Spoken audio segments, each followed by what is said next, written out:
Hello, this is Victoria Okoyen, and this is my brass methods video. This is my third one for this class. I've really come a far way. I have come a very long way in my weeks with this instrument, and I think that we are actually beginning to, I guess, like each other. This is still not a part of my identity. All my air goes into this instrument, while mine does not. And there's resistance, and I'm still trying to, I guess get used to it, because it is a change for me. I play flute, and there's no resistance. In fact, most of my air doesn't even go into my horn. So for all my air to go through, it's different. But at the same time, it's like, if I have leftover air for flute, I guess I just breathe it out. But for this, I can't do that, because it'd go into the mouthpiece, and it'd make a sound. That's something that I've learned, is, if I have excess air, I just, push it out. I know oboes do that, and I know I do that on piccolo, even though there's not resistance on that. I think it's cool, just releasing out all that stale air so it doesn't become stagnant. I learned that you can move this, so I moved it literally as close as I could, because my hands are very small, and I really have a hard time reaching and trying to move it, from 1 and 3. I understand the harmonic series now. It's just open, and then you can use that chart that you gave us with the slide positions beside the trumpets fingerings, and you can figure and finger or slide, whatever, all those, because you're finding the pitches from open C going up the 5th and then the minor 3rd, and then you're using that that diagram. So I get it now. I didn't earlier today, but I sat there and thought about it. And I don't like not getting things, so I figured it out. So I'm going to play my chromatic scale. I'm still trying to get my ear adjusted to what notes are supposed to sound like on this, not just with, in relation to fingerings, because it's not concert pitch, and also intonation. So intonations and tone are something that I'm working towards getting a better sound. And also, I'm trying to not have tension. It's hard to not have tension whenever, I guess, you're not used to any form of resistance. So, I guess I'm putting resistance in other places in my body, which is not great, because tension is a killer of tone. So now I'm going to play some long tones for you guys, and then I'll be playing chromatic, and then I'll be playing the 4 and then the 5th piece.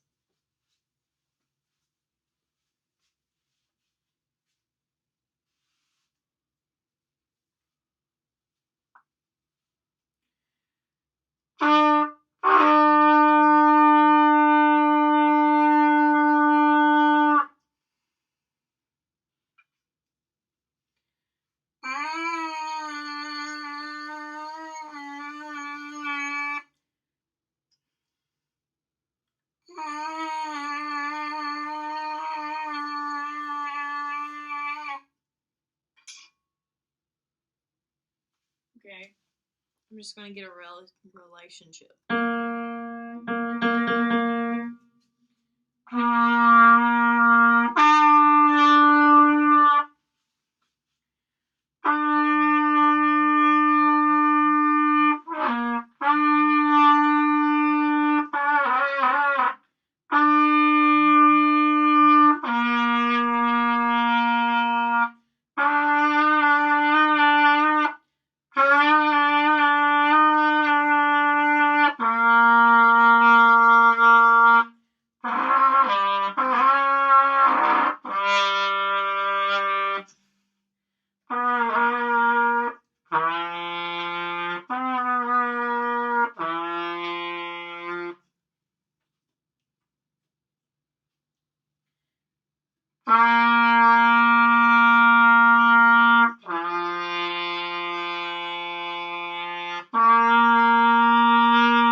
Now that I can play the different ranges of notes, sometimes I'm not sure what note that I'm playing. So, if I play a note, I'm not entirely sure if what I'm playing is, G or C, because I'm just not, I guess, attuned. I guess I should know the difference. Oh, that sounds like common sense, but with I feel like most of what I've learned on my instrument, through all the years of playing, is if I push so much and I put down these keys, that exact note's going to come out. And there's so many variables with this, and the greatest variable is my embouchure. and that's just something that I'm trying to learn to work around. So I tried to start on some notes, and it didn't really work out the way I wanted, but those are my long tones. So moving on to my chromatic, I'm going to start on C and go as high as I can and top out, and then C again, and then go down as low as I can. I know you said you wanted an octave or octave and a fifth going up and down, but I feel like I get the most feedback by doing this, and I get the most commentary on like ways to make a better sound on the lower notes and a better sound on the higher notes. So I'm going to take a risk and do this.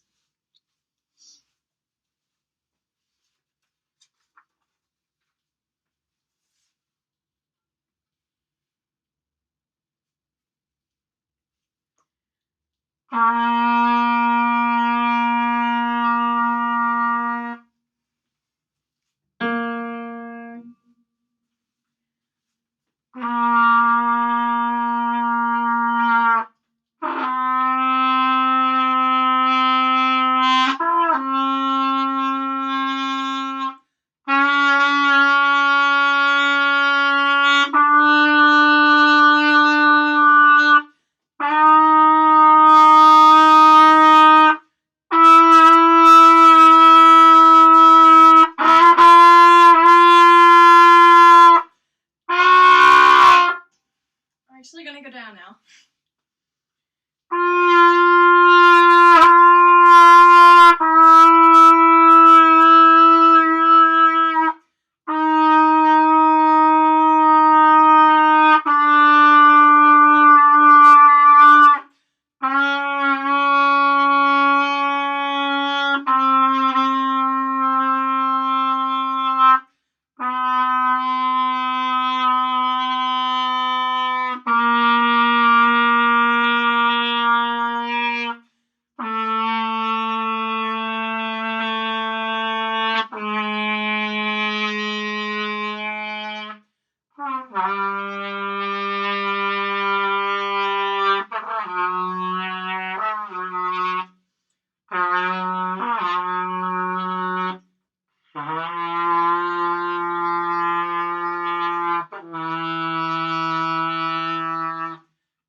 That worked out better than I thought it would.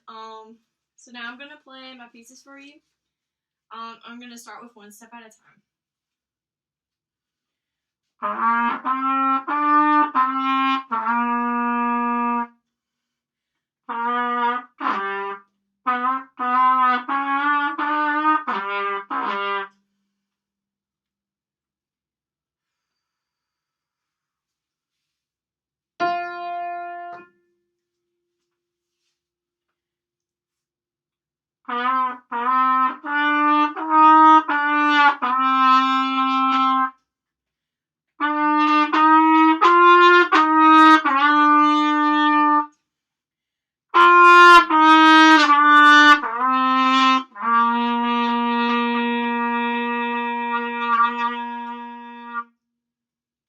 Next will be Good King's W, the traditional English carol.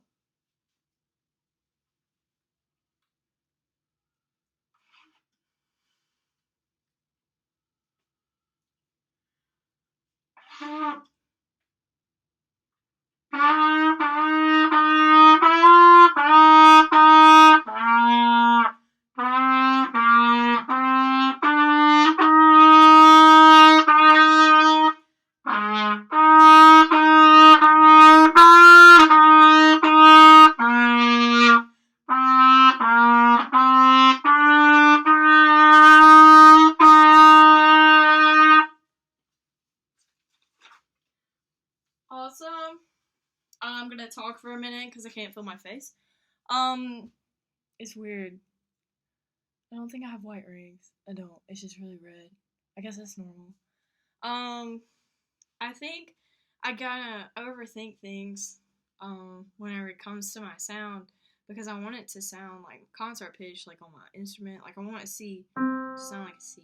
And it doesn't sound like a C. It's like a major second note. And I don't know why. It didn't bother me before, but now it bothers me. And I I guess it's because I'm trying to think what it should sound like, which is a great thing to do. You want it to sound like it should sound like. You know what I mean? Like, you don't want to play an E and it come out as an A, you know, because now I have that option. Like, we did that today in class. I don't want to do that. You know, you don't want to go up in front of your kids, like, teaching and be like, hey, kids, this is an A when it's actually an E, or, like, a C is actually a G. Like, you know what I mean? You want to model correctly, so you want to practice correctly. And, you know, the future of the kids is on my shoulders, and I think that's very important. So, yeah, this slide randomly moves on its own. Like, I don't know if you can see this, but, like, look at this. Like, it's just kind of like, it's not doing it now.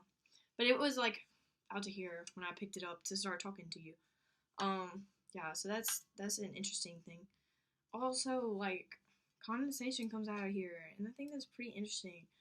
I think that the bubbles that I've been hearing in my sound are actually condensation, because I don't have to empty condensation on my instrument. It all just kind of like drizzles out. But this on the other hand, it is not.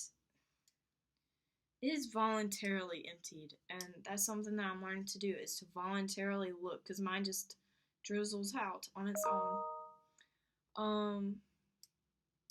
So I'm going to play for you my next thing.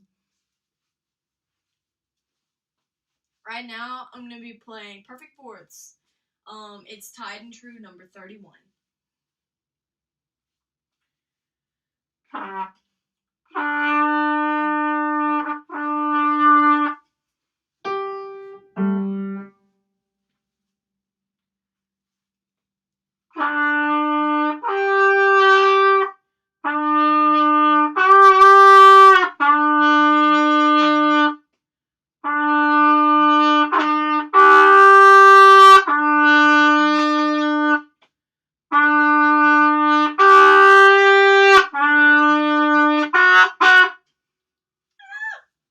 I'm gonna start this one over again because, like, something I've learned. I can't even remember if I told you or not. I'm gonna tell y'all again if I haven't. But if I shoot my air upwards, the higher notes will pop out. But I wasn't thinking that right now because I'm really tired. But I can think that and it'll come out. And then if I play anything kind of lower, like, I can kind of bring this out. But this isn't low enough for me to actually exercise that and to be effective. So, but like the chromatic thing, that showcase itself. You can see it there. It's really cool. But I'm gonna play that for you again.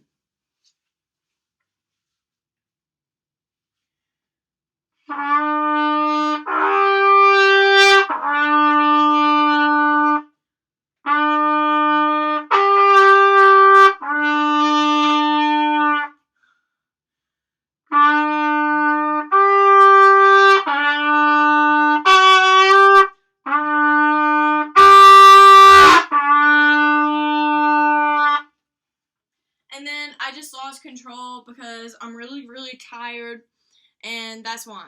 But I don't do that in class, I promise. I wouldn't do that in front of kids.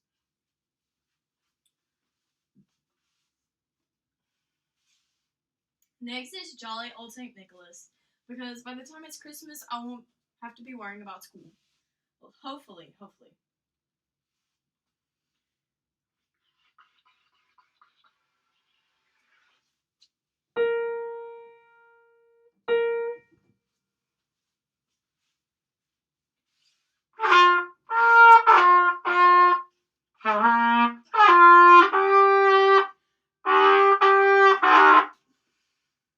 That was not a good start. I'm going to start over.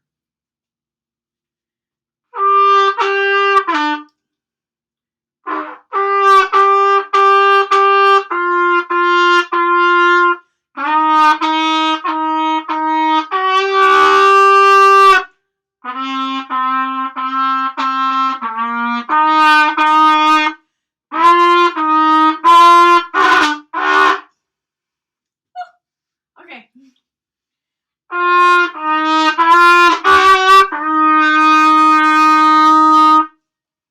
Awesome, awesome, awesome. So next is my piece, the piece of my choice. Okay, so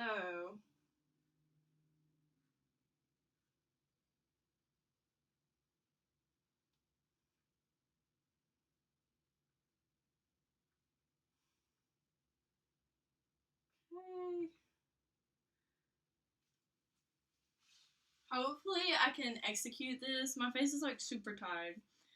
So some things that I have noticed and learned from this is that trumpet takes a lot of like, you know, whenever I play, I pull back, and whenever I do play my flute, I actually do favor a side. I thought that was interesting because I got the opportunity to teach beginning. I basically got to do what every band director does when they're first starting their program with the new beginners, and I got to get probably had 400 kids that day over those 5 hours, and it was very exhausting. But I got to tell them about my instrument basically, and we taught them about, basically just they learned the names of the different woodwinds. And then each person had their station when the time came, and my line was the longest because I could pretty much get my kids to play. And I had a mouthpiece, and I would model for them, and then they would try. And something that one of the band directors told me, because I had like 4 or 5, I'd say, well, if you're not happy with your result, you can get back in line and you'll just have to wait. But something that they told me was that with those 4 or 5 kids that couldn't produce a sound, it was because they had a Cupid's bow. And guess what I have? A slight Cupid's bow. So I've always wondered why I favored a side, and I think that's why, even though mine's pretty slight. But it's interesting because like a lot of flute players do favor a side, but this is not that way. It has to be 50-50, top and bottom, and then completely centered. So that's something else that I've been trying to watch because I already know I favor for my flute. I've been trying to watch for that too.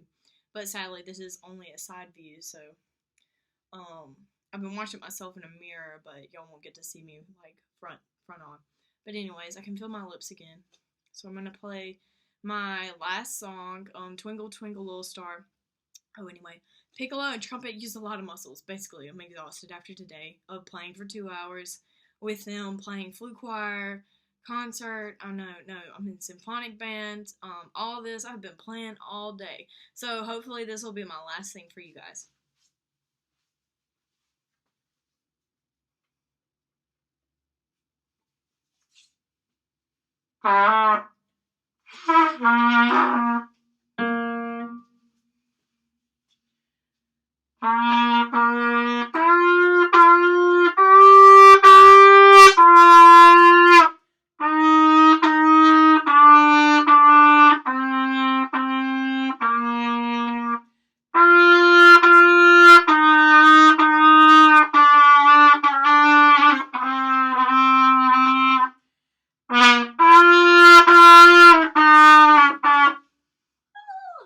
Give me a second. I'll get back in steam. I just lost all my breath and my embouchure went with it.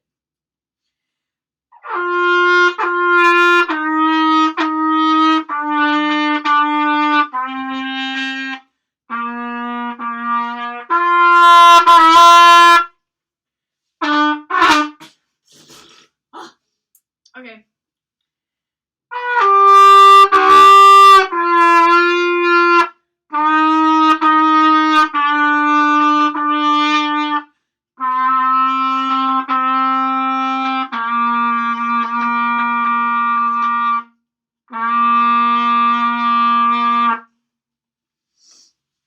Alright, this concludes my 3rd video. Thank you so much for monitoring and helping me assess my progress through this class. Any and all commentary is very welcome because I want to be a better teacher, because I'm going to have to teach this. So if I am not modeling and doing things correctly now, how will I be able to do it when I graduate? So thank you for your time. Hope you have a great day grading these. Alright, bye.